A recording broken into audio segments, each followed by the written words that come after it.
दोस्तों, स्वागत है आपका डेली न्यूज़ इंडिया 1.0 में। आरएसएस के मुखपत्र ऑर्गेनाइज़र के अंदर महाराष्ट्र के चुनाव को लेकर बड़ी बात की गई है और मुझे लगता है कि उसके ऊपर गौर करने की ज़रूरत है। ख़ास तौर से ऑर्गेनाइज़र का ये कहना है कि बीजेपी ने अपनी ब्रांड वैल्यू कम कर ली महाराष्ट्र में और घटा ली, और इसके ऊपर फिर अजीत पवार की टिप्पणी भी आई।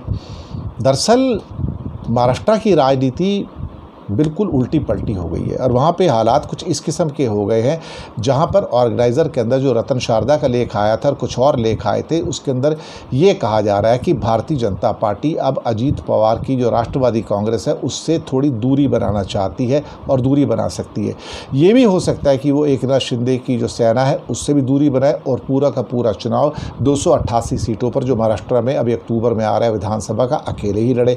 क्योंकि बीजेपी को भी महसूस होना शुरू हो गया कि अल्टीमेटली इनके साथ मिलके मुझे मिला क्या, बल्कि मैं नुकसान का खा बैठी। 48 से मैं सिंगल डिजिट में बीजेपी आ गई और 9 सीटों पर सिमट गई। अब अजीत पवार का ये कहना है कि मुझे लगता है कि अब वो आने वाले विधानसभा के चुनाव में उनका फोकस रहेगा। एकनाथ शिंदे कहते हैं उनका फोकस रहेगा। राज ठाकरे ने 20 सीटें मांग ली हैं। सवाल ये पैदा होता है कि अब क्या शिंदे 100 सीटें मांग रहे हैं, अजीत पवार 100 सीटें मांग रहे हैं, राज ठाकरे 20 सीटें मांग रहे हैं, तो क्या बीजेपी देगी? तो उसके बीजेपी के पास बचता क्या, 50 सीटें। तो 50 सीटों को लेके क्या फिर हरिद्वार जाके कीर्तन करेगी गंगा नहा के?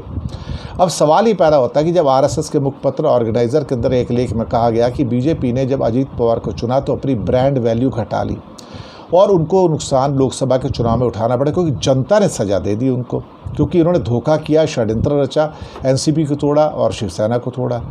अब सवाल ये पैदा होता है कि यहाँ पर इस लेख के अंदर कहा गया था कि ये जो अति आत्मविश्वास, ओवर कॉन्फिडेंस था, वो भारतीय जनता पार्टी के लिए नुकसान करने वाला था। उनका कहना था कि आरएसएस का कहना है कि मुखपत्र का ऑर्गेनाइज़र का कहना है कि महाराष्ट्र में एक अनावश्यक राजनीति और जोड़ तोड़ देखने को मिली। इससे बचने की ज़रूरत थी। हमें ज़रूरत क्या थी? हमारे पास जब शिवसेना के साथ मिलकर आरामदायक कंफर्टेबल बहुमत था, मेजॉरिटी थी, तो हमें एनसीपी को तोड़ने की ज़रूरत क्या थी? हमने क्यों उसको तोड़ा? और ये गलत सलाह किसने दी और ये कदम क्यों उठाया गया? इससे बीजेपी के जो समर्थक थे वो उनको आघात लगा। वो करप्शन के खिलाफ लड़ाई लड़ रहे थे और यह सुपर करप्ट आदमी अजीत पवार को सीधा तोड़कर ले आए और उप मुख्यमंत्री भी बना दिया गया। अब मुसीबत ये हो गई कि जनता ने उसकी सज़ा भी दे दी। इन हालातों में कोई अब क्या करेगा? ये सारी की सारी जो मुद्दे थे, इसने भारतीय जनता पार्टी का काफ़ी हद तक नुकसान किया है। शुक्रिया आपका।